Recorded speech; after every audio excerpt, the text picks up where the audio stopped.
we did reach out to see if there was, somebody out there or some people out there who could give us some insight into their personal experience in situations that are sort of similar. So we have right now Bobby Chacon, former FBI agent who has led FBI dive teams. Is that right, Bobby?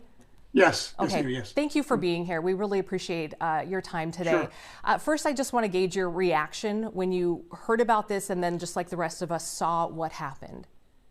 Yeah, well, for me, it's, obviously I get a flashback to my first plane crash that as a diver on the FBI team. It was a 747 TWA Flight 800, had 230 people on board. Now, you mentioned that this was a preventable tragedy. In TWA Flight 800, that 747 simply exploded. It was later determined to be a faulty wiring harness that sparked inside a fuel tank that caused the explosion. That was simply unavoidable by the pilots.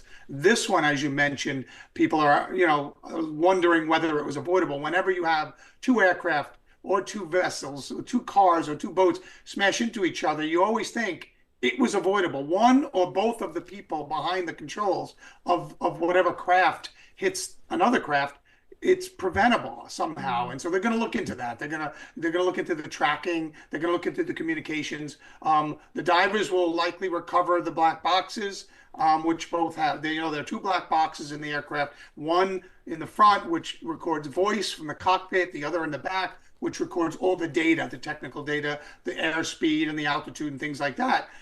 So once those are analyzed, the voice, the cockpit data recorder of the voice, and then the data recorder of all the technical data, they match those up with what they saw, with physical observations, with what was said or recorded in the Army helicopter, and what was said from air traffic control. And you put those all together when you get all that information, and you kind of, put that picture together. So it'll take a little time. It shouldn't take, as President Trump said, it shouldn't take like it has in previous times of 3 years or so. This might be straightforward, but they have to get, number one, the divers in the water, getting all the victims out. And that's the first phase. The second phase will be actually retrieving the heavy wreckage from the bottom, putting it on barges and getting it to a warehouse where the engineers can kind of start reassembling both aircrafts and seeing where the impacts took place, and maybe get those data recorders and start reviewing that information. And it's my understanding the Black Hawk helicopter does not have a black box. It didn't have an emergency response system in this particular instance. So, it'll be interesting to see what we can get just from that one side, one perspective. Am I understanding that right?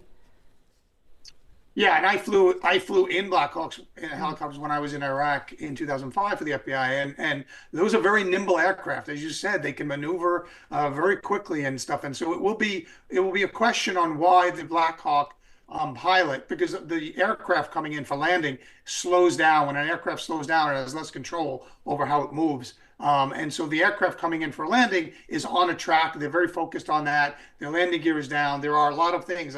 My pilot friends tell me, the landing and taking off of an aircraft is the busiest part, not the flight itself. So they have a lot to do as they're coming in, and they're focused on that track line into that runway that they were assigned. Now, the other question is, the pilot of the helicopter, why he didn't see that particular plane. There's been some reporting that there was another similar plane taking off, which you can also see in the video. He may have thought that was the aircraft he was told to go around the back of, and he didn't see the landing one, the landing aircraft, which he impacted with. You would have thought he would have seen it. You see the bright light in that video. That light may be facing forward, but they usually have a red and green light also flashing that we've all seen in aircraft going overhead. Why that pilot wasn't able to take evasive action at the last minute to avoid the impact, that's going to be the question. And I didn't realize you had the experience inside a Black Hawk. So just let me ask you this.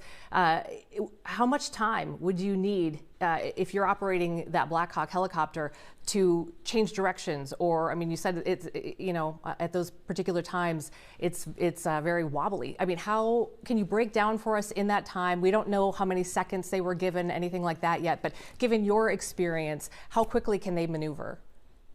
That would depend on how fast they're moving. So if they're on a slow track and they have more time to see the aircraft in front of them, if they're going very quickly, they have less time to react. So that we'll have to see what the airspeed of the helicopter was, and that'll determine how much reaction time he would have had once he sees that aircraft in front of him. If they're going nice and slow, you would think that he had more time to see the aircraft. If they're going fast on a track, if they're at a certain speed, then that's going to give them less time to react and maneuver around the obstacle, which in this case was that landing aircraft. Okay. Do you, and if you don't know, it's okay. I'm just curious about the airspace over that particular airport. Obviously, a lot of restricted airspace. You know, I'm kind of curious about. Got to be careful here, right? We're kind of tiptoeing through this because I don't want to speculate. I don't want to put anything out there. But as we're talking about this in that airspace, you know, the experience of pilots of this Black Hawk helicopter has sort of been called into question because it's a training mission. It's my understanding they did have some experience. You know, as people are trying to go through their mind, based on, you know, your experience, when you look at what happened, you know, what's your gut feeling? I'm not asking you to say what happened, but what's your gut based on your experience when you watch that?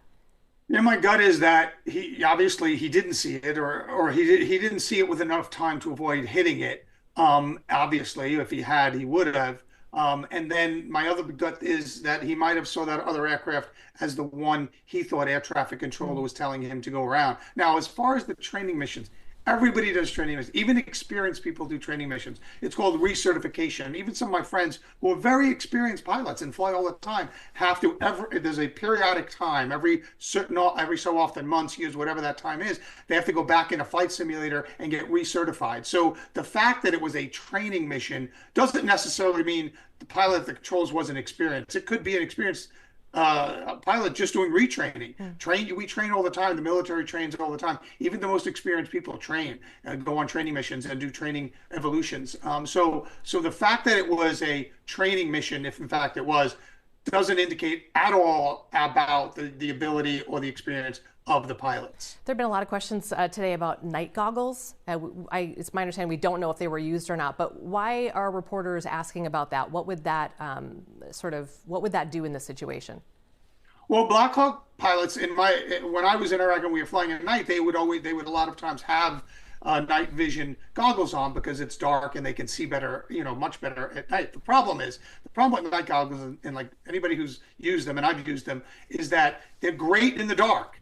But when you have other light, when you have other ambient light come in, if you're wearing night goggles and someone flashes a flashlight in your eyes, you're blinded because the night goggles pick up any little bit of light and expand it.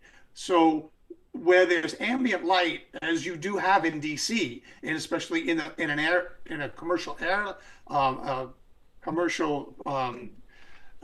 what am I saying?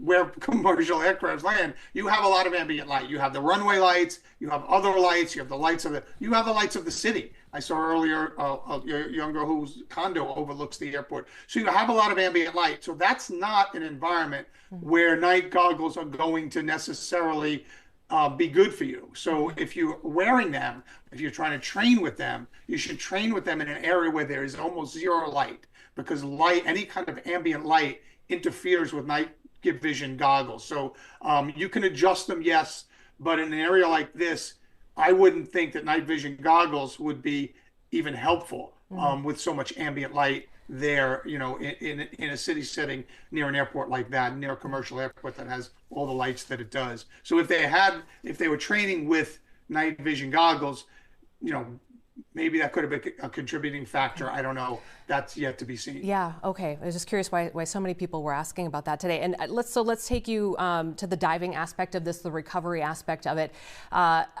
From what I understand from watching this morning and hearing officials talking, you know, describe the conditions. We understand it's about 7 feet of water where the plane is broken in half and the helicopter is tipped upside down. So. You know, the conditions, I guess the weather, the cold of the water, and then just, you know, trying to feel everything. But I imagine that they have very thick, you know, gloves on to protect themselves. So how are they doing this job? So you're in a dry suit, so you know, not like a wetsuit like most recreational divers know. So you're in a dry suit, which is usually a vulcanized rubber outer layer, and you have dry thermal layers on the inside, wool or whatever you're using on the inside to keep you warm, because that water is very cold. You lose heat very quickly in that type of water. And even though the depth wasn't that much. You do have a complete darkness. Lights rarely work, even underwater lights rarely work very well in this type of environment because the mud from the bottom and the dirt and the silt from the bottom, especially after an impact like just had with two aircraft going down in it, it's muddy, it's dirty, there's a lot of sediment in the water. Even lights don't help with that. So you're really feeling around and you're unfortunately in the early hours, and I went to bed knowing this would happen. I turned down a few requests for hits last night because of my experience with aircraft crashes in the water. Kind of triggers me a little bit. And so I took some time off thinking about the divers in that water. They're cold. There's a lot of bodies in the water. Some of the bodies are not what you think. When you have a traumatic impact of two aircraft, there's a lot of trauma to the bodies, and when they hit the water, water does other things to the bodies. So as you're coming across these victims, the divers have to stay focused on what they're doing because it's a very dangerous environment. Not only do you have cold water and you're getting very cold and hypothermia is an issue, but you also have a lot of jagged metal and twisted metal and wiring that you could get caught up in or cut on. You know, those dry suits can be cut by a sharp piece of metal. So you're surrounded or you're going into a wreckage that has all of these perils in it. It has wiring that could kind of trap you and entangle you. It has sharp, jagged metal, which would cut your suit and then you flood. And so all these dangers are present while you're trying to recover bodies that are not in, pristine condition as we normally do it, say, at a dry land crime scene, an underwater crime scene that's the result of an air crash. The bodies have been impacted greatly, and so the divers are dealing with that. And so that's a lot to deal with. There's a lot of things on your mind. And so you have to stay focused on what you're doing, which they are. They're professionals. They stay focused on what they're doing. You have to rotate divers out very quickly. That's why there's a lot of people. And I actually oversaw the diving in Fort Detrick in Maryland, not far from this, for the anthrax case. And we had state and local and federal dive teams that we all coordinate. We all train together. That's why you saw the response was so organized last night. We all train together for these events, for these mass casualty events. We hold training exercises several times a year. We get together. So when something like this happens, we're not strangers. We know each other. We know what we're doing. Everybody gets their tasks and we go to work. And that's what you saw last night. And they're professional. But at the same time, they're on my mind this morning because they're getting home now. They've spent 10 or 12 hours in the water, in and out of the water. And they're going to have to go home, have breakfast, and go to sleep. And that's going to be a tough chore because of what they've just seen in the last 12 hours. Just going ahead just one step, taking a look at, their job is so important. They have to be as thorough as possible in these unimaginable conditions to try to collect as much evidence as possible. I imagine some of that evidence floats, downstream. What's enough for them to get to be able to, successfully piece this together? And I'm guessing there's some sort of a warehouse somewhere where they sort of just, recreate the scene. Is that kind of how the next step will work? Yeah, you're exactly right. And the one I referenced that I did first, my first one, TWA Flight 800, record of the TWA Flight 800 washed up on shore from the beaches of Maine to Delaware. So it spreads out. Here it's a more confined area, but I saw a news crew moved off the beach earlier today because this official said, we want people away in case things start washing up. So they're gonna probably put a team downriver where the current flows to catch anything that's flowing that way. And they're going to have teams combing the banks of the river on both sides for it. And then once the bodies are removed, you're probably going to see barges moved in with A-frame jacks and hoists and stuff and cranes. And the cranes will pick up, the heavier pieces of the wreckage, put it on a barge. They'll take those barges somewhere where they can transport it to, like you said, exactly, a warehouse. The plane that I recovered, the TWA Flight 800, was a 747, which was the largest commercial aircraft in the sky at the time. That's all put together in two warehouses in Virginia over near the FAA Museum. You can go in there and you can see the fuselage in one warehouse and you can see the inside, the seats and everything else in the other. And so, yeah, they will painstakingly put the pieces of both aircrafts back together, but they're going to have to lift it off the bottom, probably with cranes, put it on a barge, get the barge to the shore where they can then transport it to a truck or something and get it to a warehouse where the engineers will be waiting, and they'll try to rebuild these aircraft as best they can. They'll match up what they see once they rebuild it. They can see where the impacts were and things like that, hopefully. There's a lot of damage, but the engineers are very good at rebuilding even with that damage, and they'll rebuild both aircrafts, and based on what they see there and match it up with the voice and data recorder from the CRJ and what they know about the helicopter's movements and what they know from air traffic control, all of that kind of builds the picture of, what happened. But the victims are first. Once the victims are removed from the water, then you'll probably see barges move in with cranes and lifting the wreckage off the bottom and putting it on transport to get it, like you said, to a warehouse where the engineers can dry it and start piecing it back together. It's a lot, and our thoughts are with you and anybody that's been through this. Our thoughts are with the first responders, the divers, everybody who is who's out there, has been out there, and of course our thoughts with the victims' families today. It's just one of these tragedies that you will remember where you were when you heard about it. It's just horrifying, and we wish nothing but the best for the investigation and closure for these families. Thank you for your time, Bobby Chacon, Thanks for having me. expert. You bet. Thank you.